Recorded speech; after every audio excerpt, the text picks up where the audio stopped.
কাউকে প্রচন্ড রকমের ভালোবেসে ঠকে যাওয়া জীবন্ত লাশগুলোর মনের মধ্যে লুকিয়ে থাকা কথাগুলো হয়তো এমন হয়।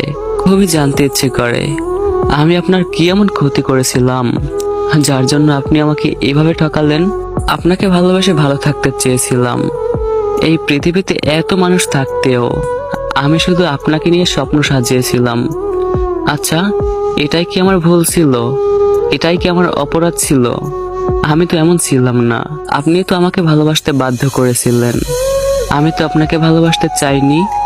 আপনিও তো আপনার মায়ায় ফেলে আমাকে ভালোবাসতে বাধ্য করেছিলেন। তবে হঠাৎ করে কেন আবার ছেড়ে চলে গেলেন?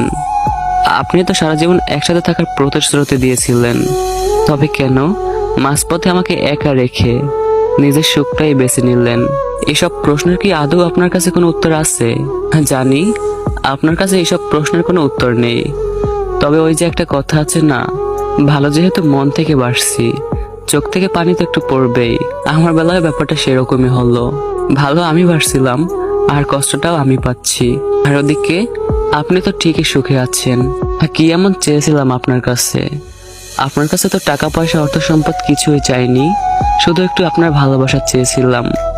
আপনাকে নিয়ে সারা জীবন একসাথে ভালো থাকতে চেয়েছিলাম।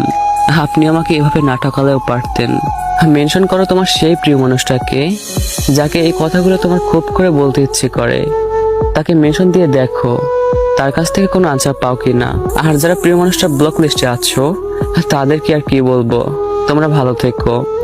আর কথাগুলো ভালো লাগলে আইডিটাকে ফলো করে দিও।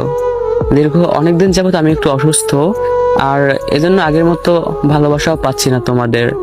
আগে আমার প্রায় ভিডিওতেই 1 লাখের কাছাকাছি ভিউ থাকতো, আর যেটার ভিউ মিলিয়নে পৌঁছে যেত ওটার কথা নাই বললাম।